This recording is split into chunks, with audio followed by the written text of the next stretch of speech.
Welcome to the Futurist Society podcast, where we delve into the latest advancements in technology, science, and culture. From discussions on the latest breakthroughs in AI, biotechnology, and space exploration, the Futurist Society is your window into all the awesomeness that the future holds. Get ready to be informed and inspired as we consider the positive impact of emerging technologies on humanity. Without further ado, welcome your host, Dr. Awesome.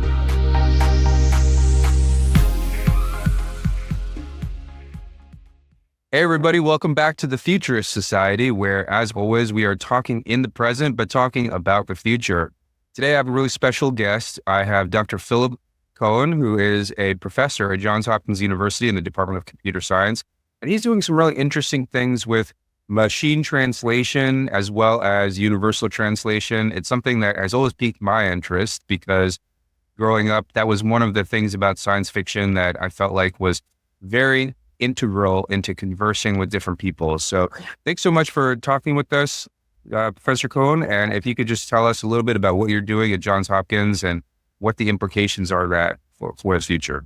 I've been working on machine translation for, a quarter century by now, at various places. So I've been here now at Hopkins for 10 years. This is like a larger group that works on language and speech processing. I mean, that's kind of one of the interesting things to talk about today too, about language processing, speech processing, all of that kind of now becomes kind of very much more integrated and opens up many opportunities. So I read some of your work in the past. A lot of like the machine translation was the ability for a computer software to translate text and speech based on inputs that you give it.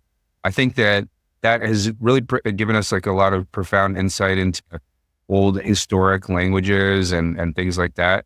What are some things that you guys have noticed that machines really aren't able to capture in comparison to a human being actually translating something? Humans are still pretty good at translating. So, we've been always a bit careful not to overstate things and sell things too much. So we always said, like, if you have a professional human translator, that's always going to be better than a machine. Having said that, obviously, you can train machine translation systems on up to 200 languages or more that are doing a decent job. And as a human, you're not going to learn 200 languages very quickly. So the main thing I see for the role of machine translation in a lot of the AI applications is that it's more supporting, assisting technology for, humans to ultimately make the final judgment calls. And it should only be used kind of completely independently, autonomously, and when you know what you're doing, that you have to be aware it makes mistakes. Yeah. So broad linguistic questions. It is actually surprising that we use pretty much the same technology for any language pair in the world. So in linguistics, you make quite a big distinctions between morphologically rich and poor languages and different writing systems and different sentence order. And nowadays, we just kind of use exactly the same model for everything.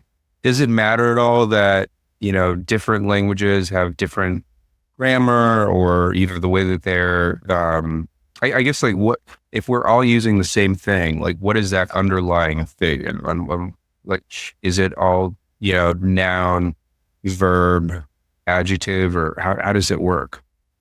So, the very fundamental languages are the same, that they have, they're broken up into sentences, maybe even multiple clauses in a sentence. But on each of these have like the structure, but there's a verb. That's kind of the most important thing in a sentence. That's the action you're talking about. And then there's the person who's acting, things that are being acted upon, any kind of auxiliary information. And language is still aware that goes in the sentence and how the roles of different kind of words in the sentence are defined, but ultimately that is the same. So what used to be a big challenge is languages where like the word order is very different. So it's always the German example where the verb is at the end and you have to move it all the way to the front. And you used to struggle with that, but with the latest technology, all these deep learning models, they don't seem to care too much about that. And they do a pretty good job. I feel like I haven't really dived into using them on a regular basis, but I use Google Translate. when I recently came back from Japan and I was using that on a regular basis, and I felt like it was kind of clunky. And I guess I wonder, how long is it going to take to that vision of, real-time translation? Well, if you say real-time translation, you might be saying two different things. One is that, it should be really quick, but also probably you want to do speech translation where you not have to type in things and then something happens on the screen, you show it to someone and you really type the full sentence before anything useful comes out. So that is still kind of a frontier of kind of going all the way to speech translation. Speech translation kind of creates so many more problems with different speaking styles, accents, dialects. So for a lot of languages, we just kind of for a long time, since we're used to the written form, assume there's just one language, there's like just one Arabic and there's just one English. But if you then actually go how people speak these languages, they are actually vastly divergent, and that makes things so much trouble. So let's just focus on speech language for a bit, because I feel like that's the most practical for most people that are listening to this conversation. Like, for example, for me, what we do, if we have a patient that comes in that has a different dialect, they're not able to understand English, but I need to make sure that they understand the procedure that they're getting into. We actually have a language line where we call in to somebody else who's a translator, and then that person real time does the translations so that person understands. And even that is a little bit clunky, right? Because I have to talk to the translator, they have to repeat it back to the person.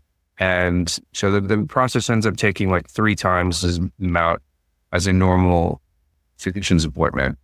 When is it going to be, I feel like, a little bit more natural? And also, who's doing it the best right now? Is it Google? Is it Amazon? Like who? Because I know that there's a lot of linguists that are working at all of these companies because of the voice ability for like Alexa or their like Google Pod and all of their things. So there's definitely some interest in this from technology companies. And who would you say is like doing the best? Like, what is the best example of the holy grail of a universal translation?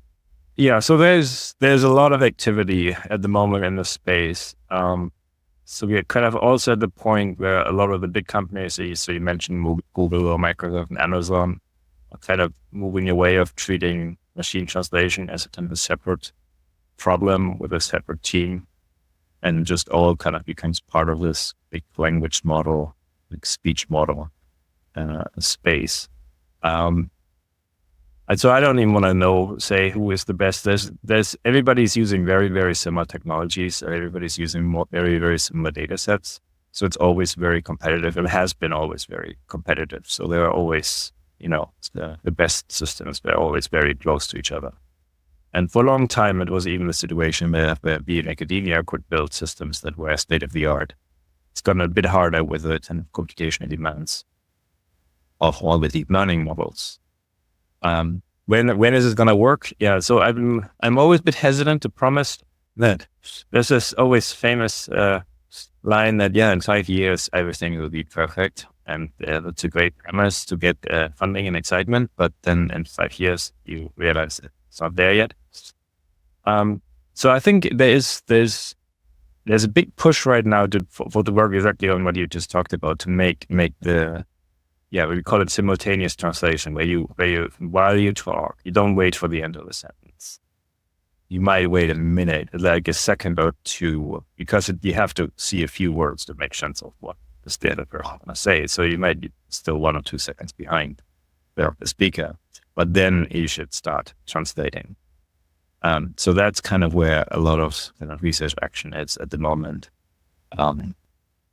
The only kind of real working systems, are still kind of an experimental stage. I think OpenAI made some demo on the ChatGPT or GPT-4 release where they had like some like audio interpreting, which was kind of along those lines. But it's really hard still for machines to kind of have this natural conversation where not only the words that are being said are appropriate, but how it is being said is appropriate, that you kind of have the right emotional response to something, not always a bit scary voice, no matter what. Mm-hmm. Mhm. So, have you tried any of these at all yourself? I mean, I know we were speaking earlier, you speak German, and would you say that any of these models have been able to translate German at the level where you were like, okay, well, that's pretty close, you know? Well, no, German is, yeah. So we basically make a distinction, as I said, by how much data we have, how much training data we have. And for German, we do really well. So there's probably a few dozen languages where the quality is actually pretty amazing. Where if you just look at text translation, you have a hard time finding any kind of mistakes even. And yeah, it gets always a bit more complicated for speech. So a big problem with speeches, especially if it's like contemporary speech, where people just kind of make up what they say on the fly. It is actually amazing how ungrammatical we speak. And when we have written form, we write everything in beautiful, nice grammar. But when we talk, it's actually incredibly ungrammatical. All the sentences kind of run into each other, and it's all kind of a mess. So it's just generally a more difficult type of language to deal with.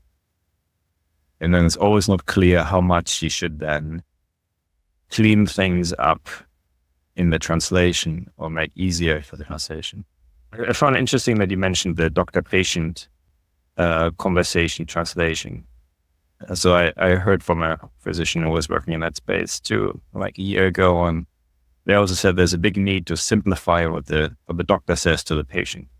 Because the doctor might use all kinds of technical jargon the patient doesn't understand at all. So translation is not only into another language, it's also into The content of it, what that is actually. Yeah, I mean, I feel like, you know, to even Google Translate, like if we were to go back 20 years, if I was to go back to when I was in college and tell myself, oh, hey, by the way, if you use this is something that you'll be able to go to Japan and you'll be able to converse with people in such a way that you'll be able to get around okay. There's so many, first off, it's mind blowing that we're here. And I would say that the pace of the technological progression has increased such that like, it's almost like I expect the technology to be here just right around the corner, right? It's something that, you know, it's everything is progressing so rapidly at an exponential rate when it comes to technology, whether it's machine learning, genetics, who knows, like biotech, whatever. And so it's a pretty profound leap that we've already been able to make with even with text for speech. You know, I think if we can do universal translation for text, that's amazing. I guess for you as somebody who's in there, other than just like the advancement of the technology, what are some other profound things that come to you when it comes to just the progression? Because you started when it was like there was no funding. Yeah, no, I remember 20 years ago when for some reason we had like government funding here in the US on Chinese English, and Chinese is hard because it's so different and we didn't have much data, and the first kind of breakthrough was like, well, you can almost read this almost makes sense. So like, yeah, these words are correct, not so bad. So you're excited for that. So yeah, having seen this and what you just mentioned, I mean, this is also very satisfying that like some technology which was really not working and had really bad reputation 20 years ago. So someone said MT stands for empty promises, because it's just always, it's going to be done in 5 years, and then it wasn't done in 5 years. And then, yeah, like I think I first saw that about 5 years ago, where traveled abroad and people pulled out their telephone and just something there and showed it to you. And I was like, wow, this is really there. It's really baked into the culture now. I feel like everybody is using it when I see people abroad. But from your perspective, I mean, like, what was the shift? Was it like a different method, or, because I remember when I was researching some of the stuff that you were doing, like there was like an older method of machine translation, and then you guys changed to like more of like or you wrote a paper about comparing different methods of how to do it. Is it like basically how did you used to do it, and what was like the turnaround that made it more effective? Yeah, I mean, there's been various points where there was a complete different shift of how to do things. So when I started, so this is now around 2000, the state of the art was still what we call rule-based systems. So people actually wrote down dictionaries and wrote down translation rules, try to figure out the grammar of a sentence and come up how the grammar has to be changed. And that was the state of the art. So the big evolution around that time was learning, machine learning. Let's collect a lot of translated material. Let's learn from the translated material how to train these models. So the original models were all based then on how often have I seen this word translated in this in this way? And then we say, 50% of the time was translated this way, so we're going to use 50% probability there. We use 30% probability for something else. And we combined it with like which words make sense in context. Things that are well known as language models that just basically score how well word sequences works. The very first one was really just word translation. I think that kind of made it work, and this is the time that Google Translate started work. So it was phrase-based models where we also translate bigger text chunks. Because sometimes, one word translates into two, or two words translate into three. And sometimes if you have word groups, they're not easy to translate, then words in isolation might be very, very ambiguous. So that kind of kept going for about a decade. And the last big breakthrough was it's now 8 years ago that everything went into deep learning, so neural network architectures. So it's just a more sophisticated way of kind of learning the probabilities of how things are translated.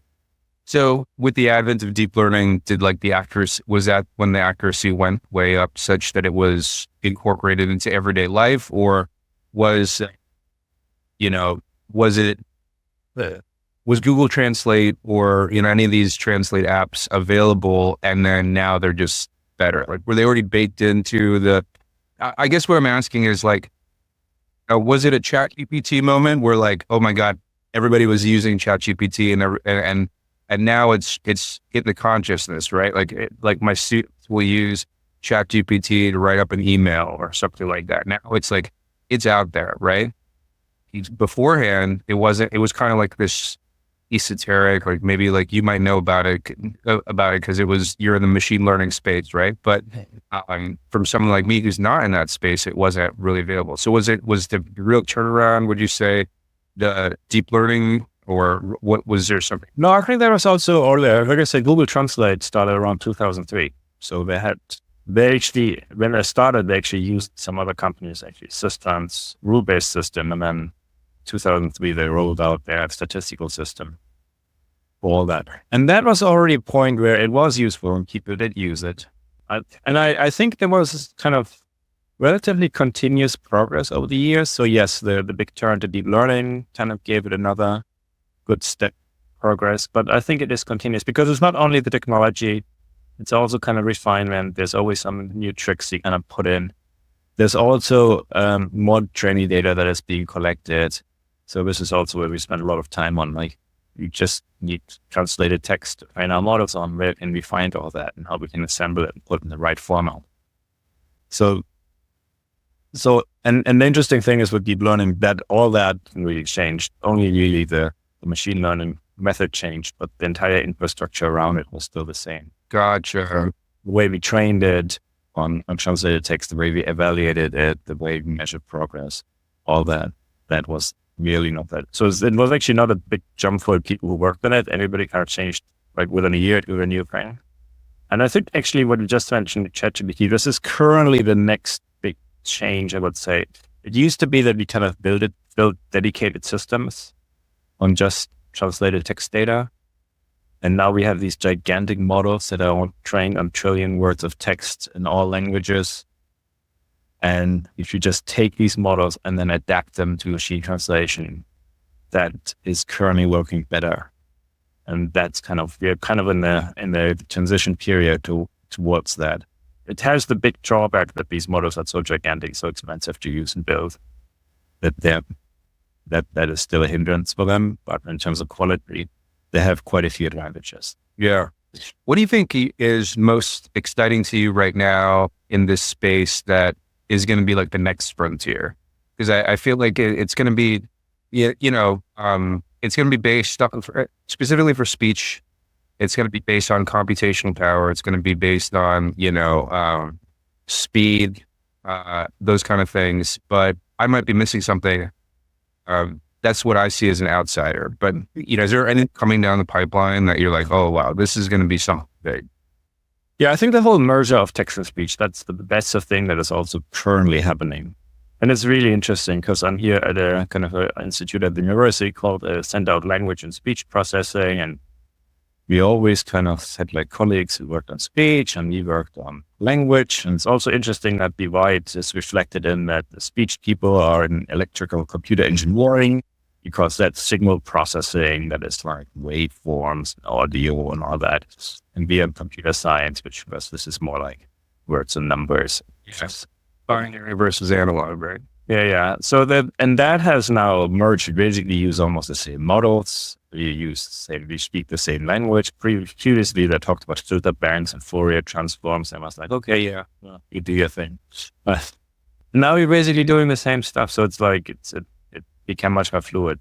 And that's kind of where I'm actually most excited about, because that is still not where we quite want it to be. So there's still not clear if currently the best way to build a system is to really build a system where you take speech in one language and train it to produce speech in another language, or just break it up into the 3 parts of speech recognition, machine translation, and then speech synthesis. But if you do that, you lose so much, because speech is more than the written text that you would get if you transcribe it. There's a lot of nuances, speech, how something is being said. I mean, there's a reason why we do this as a podcast, not a chat conversation, because there's so much more in the speech signal than just in the text. And now we also had video, and there's also lots to said about video. There's also a lot of value in the video signal, like the facial expression, gestures. That is all part of communication.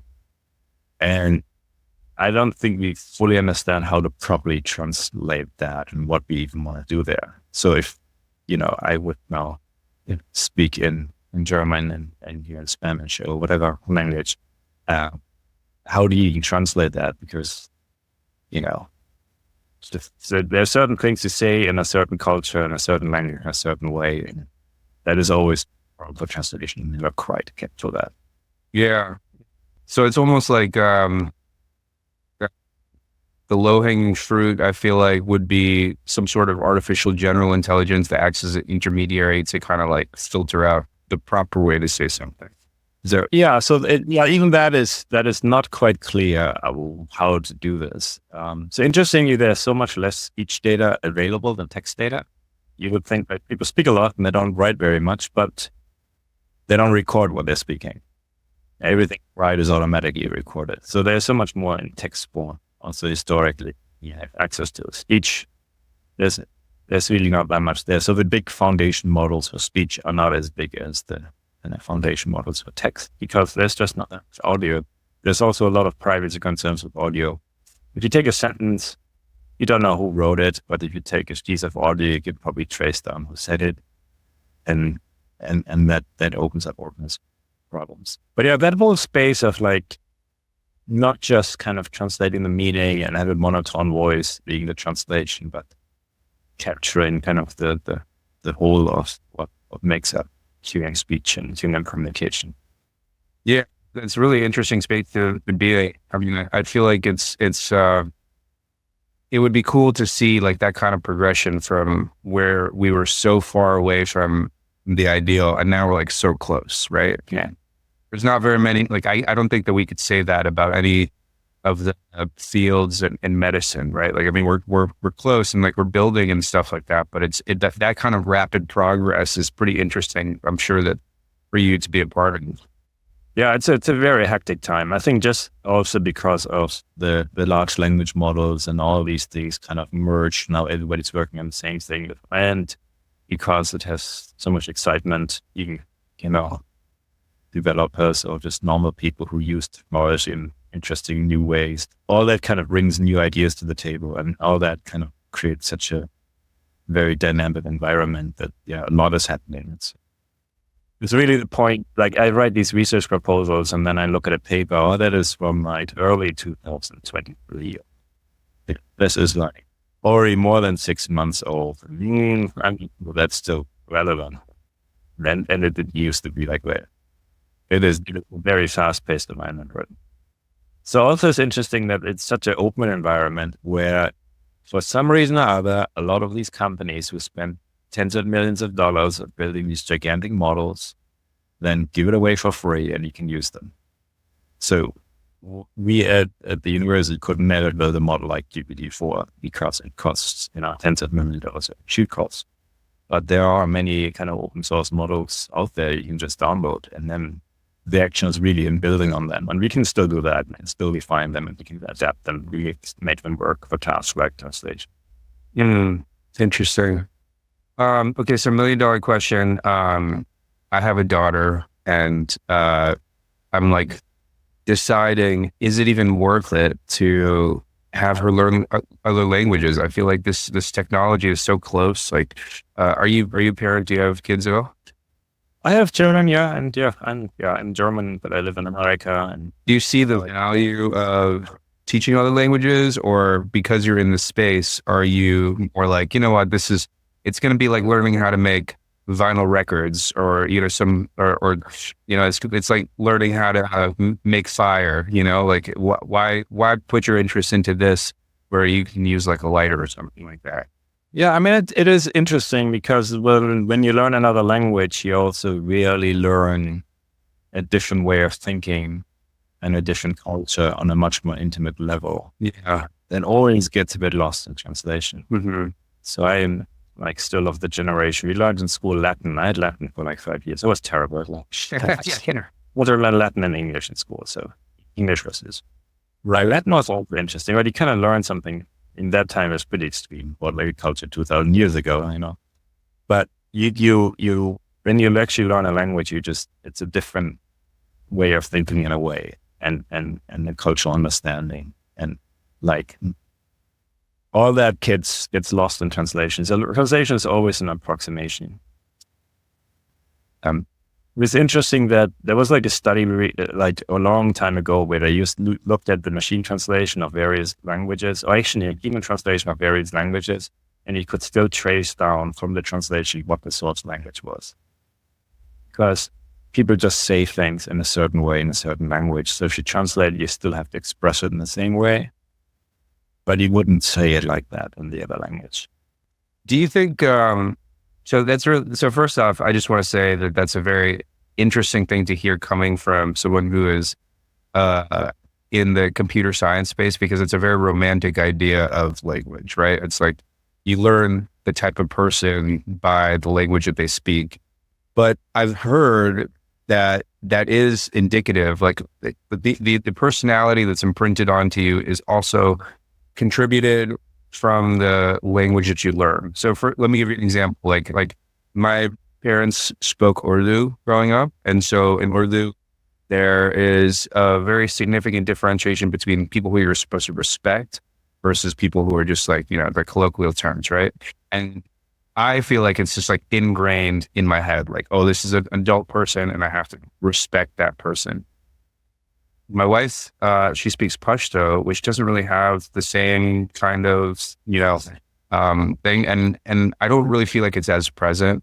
And I've read research papers that say that your language imprints upon you a certain personality. So would you agree with that? Is that something that... Yeah. I mean, language is a very, very important part of the culture. And there are these kind of distinctions that are being made and then expressed in language that matter. And then if you translate it, you kind of lose it.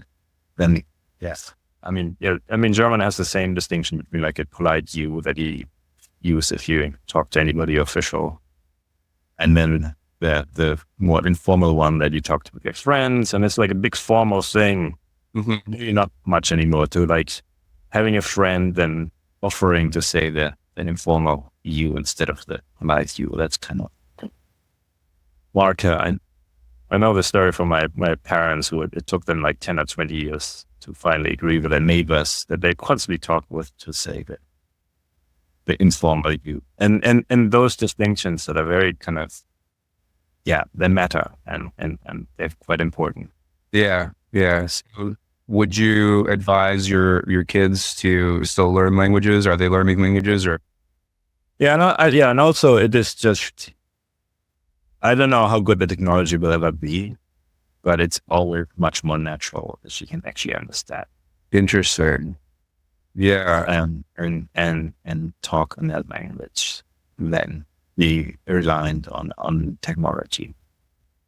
Well, I mean, not to be contrarian, but I hope you're wrong. I hope that there is a time in our lives where we can talk to anybody, any human being, in the same way that you and I are talking, such that, I think that's going to be a powerful day for humanity, because there's so many divisions based on language. I mean, it's just one more division as opposed to all of the other stuff that we're dealing with. And I think that, some people are really afraid of like the monoculture, and like they really want to preserve, like some small speck of land, like identity and everything like that. But I think that, my favorite utopian vision of science fiction comes from Star Trek, where you have universal translation and people are judged by like the merits of their character, and like, it's like a true meritocracy, So I hope that the work that you're doing really gets it.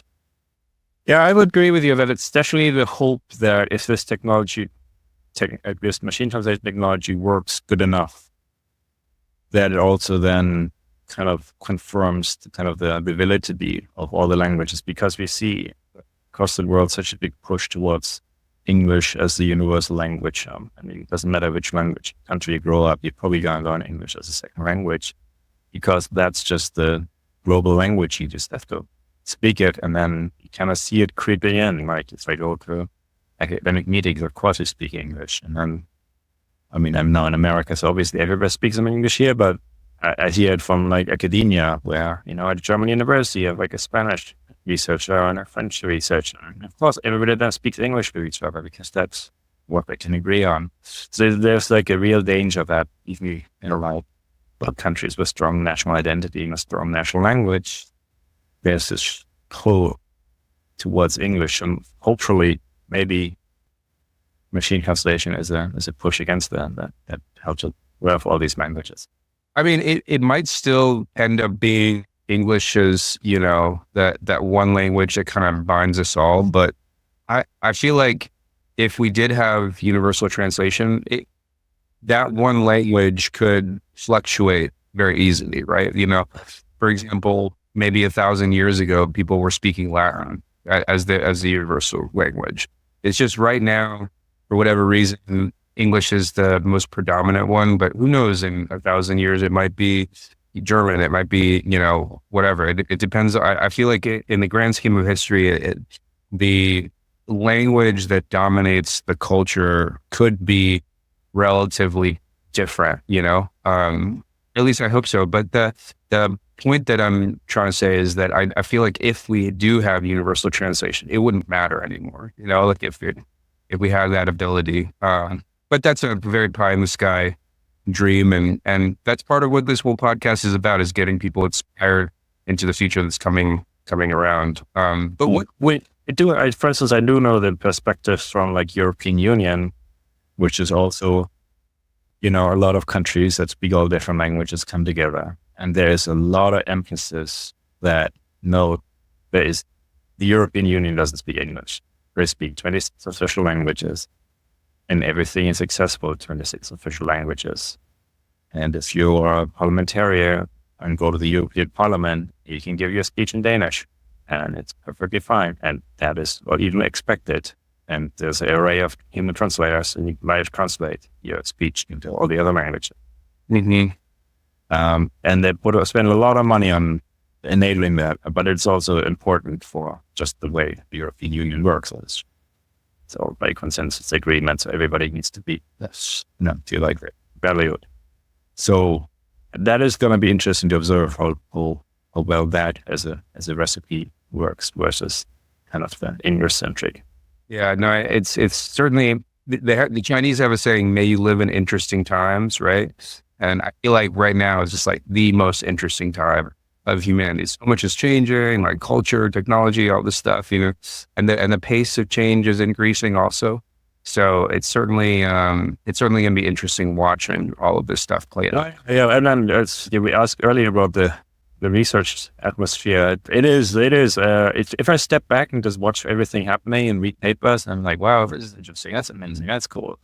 If I'm in the middle of it, it's actually really stressful because it's hard to kind of figuring out what you should be working on that it actually is the relevant and isn't completely then obliterated by some other trend that happened, and you shouldn't even do it this way anymore. Just do it differently. Yeah.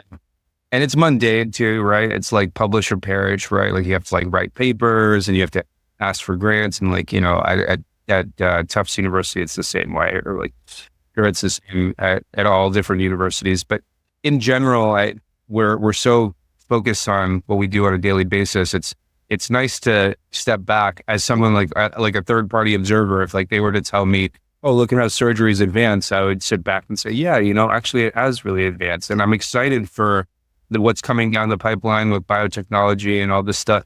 And that's the way that I look at your field. I look at, yeah. So I'm not really complaining about it. It's just the characterizing it. And then, yes, I definitely prefer that situation over, people saying, oh, it stagnates. Wouldn't know that. I mean, it remains to be seen, for instance, how like the current large language model and all that AI investment that happens, if that really pays off.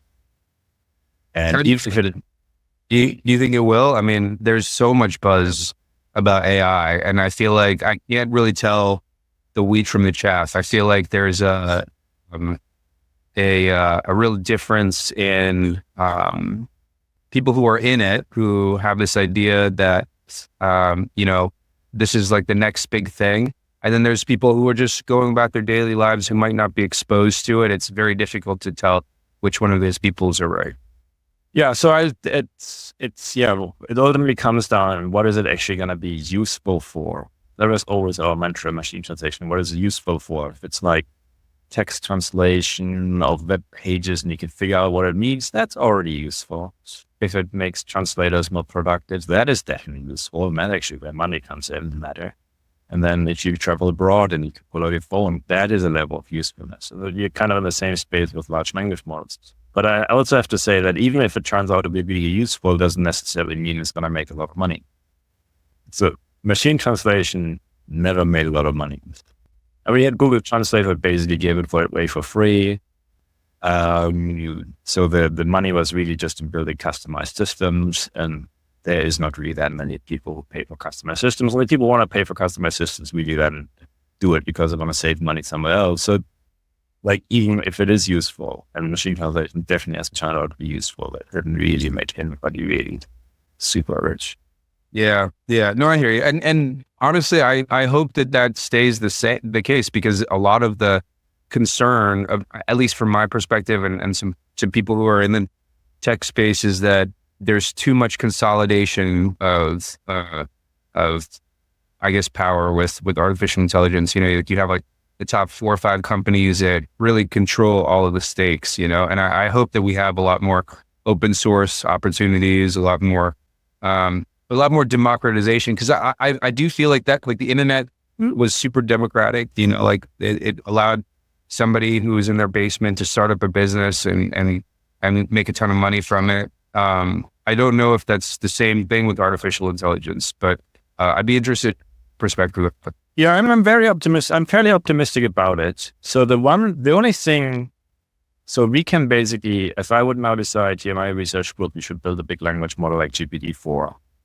In terms of technology and even data resources, we could do it. The only reasons why we can't do it is the computational cost.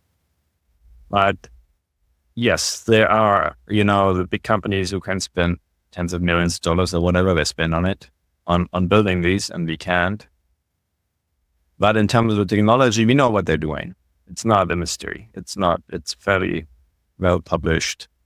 And it's actually interesting when you hear their war stories and their reports. They sometimes start out with like, oh, we should train it a little bit differently. We should try this different and that different. And they start training, and doc runs, it costs $1 million a day. And then something doesn't work, then they throw out all the new ideas and stick to what works. So there's really not that much technological innovation in like the latest models that come out. It's just kind of more data, bigger models, just learn from your mistakes, but not. Have you heard like the idea that computation, that like the computation costs will come down, the power costs will come down? Is that accurate? Like I've heard that from people. They right now is very much in the oligarchy, but over time it should become a little bit easier for people who are smaller companies getting into this. Yeah, I think in the midterm, yes. In the short term, there's like a monopoly called Nvidia that sells you graphic cards that they sell for computer games for $500, and they charge AI companies $20,000, and only those can actually fit into a server. So there's a lot of profit taking by certain people right now. So that's one reason why it's so expensive. And the other question is like, as long as if you can train a bigger model and it's better, and you can train an even bigger model, then it really is just the arms race of who can spend more money on it. And that's going to be like, even if it gets cheaper, then you're just going to build twice as big models, and then you still have the same cost. But yeah, in the medium term, I think there's going to be competition in that space for the hardware. There's been still continuous progress in hardware. So compute cost per computation has been going down forever and is still going down.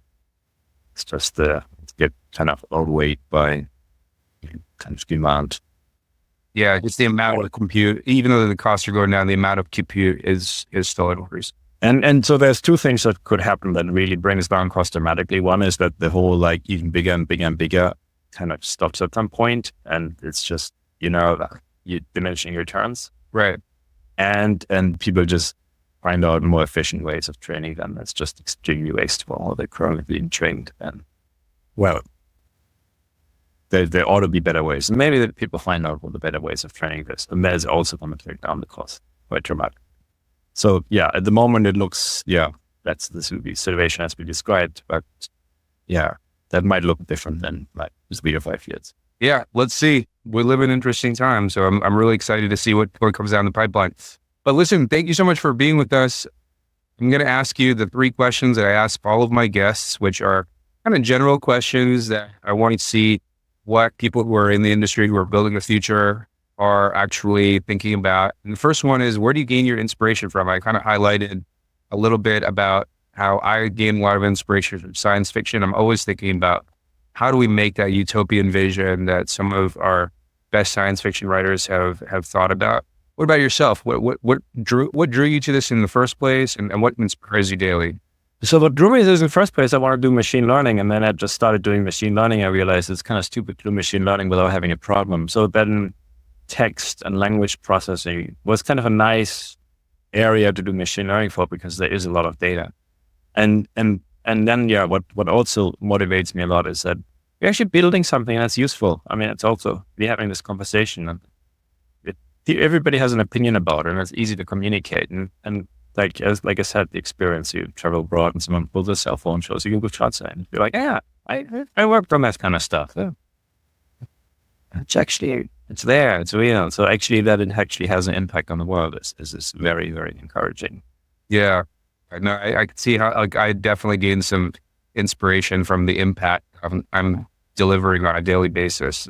It really drives you through those hard days where it just feels like mundane or, lacking the same kind of interest that you might have at the beginning. So I really appreciate that. So we talked a little bit about technology. Where do you see us in 10 years? Do you think that this is going to be even more baked into the culture? Or do you think it's going to be something where I just put an earpiece in and have a natural conversation with someone else? Yeah, so I said I'm not going to promise that in 5 years you're going to solve all problems. So you're giving me like 1 year, but I still not going to say we're going to solve all problems. But yeah, basically that we can do this kind of podcast and me to speak 2 different languages. Yeah, that is so close on the horizon that should happen. And yeah, at least in the time frame of 10 years. You give me 10 years, huh? I hope so. I hope you're right, man. I'm really expected a lot more than that. But there's a lot where that happens. And then even kind of picking up on the nuance of language and the emotional, all that needs to be translated too. And that's definitely where we're struggling much more at the moment. That is, cool. So we've already gotten a long way that you kind of assume when you see a foreign text, you can just press a button and you're going to get it in your language. Or a foreign website, you just press translate, like you're going to a restaurant in Denmark or something like that, and you want to make sure that you understand the menu. It's so natural these days. And I almost feel a little entitled to it now. Like I was looking at like different like vacation destinations, and I was like, well, am I going to be able to communicate with them in the same way that I am when I go to France or if I go to Germany or something like that? So very interesting to see that. So last question, like I was telling you also, we have this increasing exponential rate of change in all sorts of different technologies, very much so in your space in computer science and machine learning, but also in biotechnology and longevity and, the space race, all this sort of stuff that's happening. Aside from your own field, what are you can't get enough of? Like you look at like the news articles, you're like, oh my God, like for me personally, it's robots. I can't wait until the day where I have a humanoid robot that can wash my dishes and, fold my laundry. So I'm always ready to go whenever I see something that's like very close to that. And honestly, machine translation and very natural human translation was something that I was really interested in apart from medicine or biotechnology. So when you're in the computer science space, aside from that, what enough folks? But I don't really have a ready answer for that. But yeah, I mean, robotics, automation. I mean, ultimately, the dream behind all that is also that if you automate everything, then we have to work less. So maybe that is also kind of part of it. Wow, that's interesting to hear. I mean, it is more political. So it's a really more political question than a technological question. With all that progress we have, and all these things can be automated, and all these things, it really should get us to a point where not just we're richer and you can buy more things, or or at least, or even worse, that only some people get super rich and hoard all the masses. But it should get to the point that then, we are actually robots. You only work half as much because the robots do.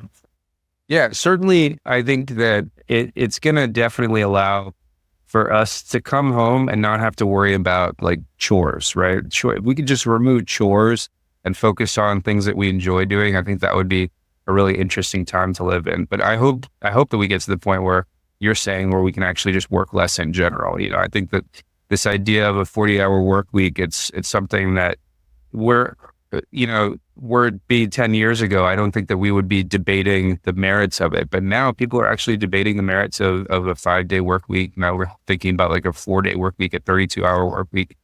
So hopefully you're right. I really look forward to that. Yeah, but ultimately that's a very kind of political question. Very, very interesting. So thank you so much for joining us today, Philip, and thanks so much for all of the different listeners who are coming in from all over the world. As always, if you could really help us by liking and subscribing. And for those of you guys who are listening on a regular basis, we will see you again in the future. Thanks, everybody.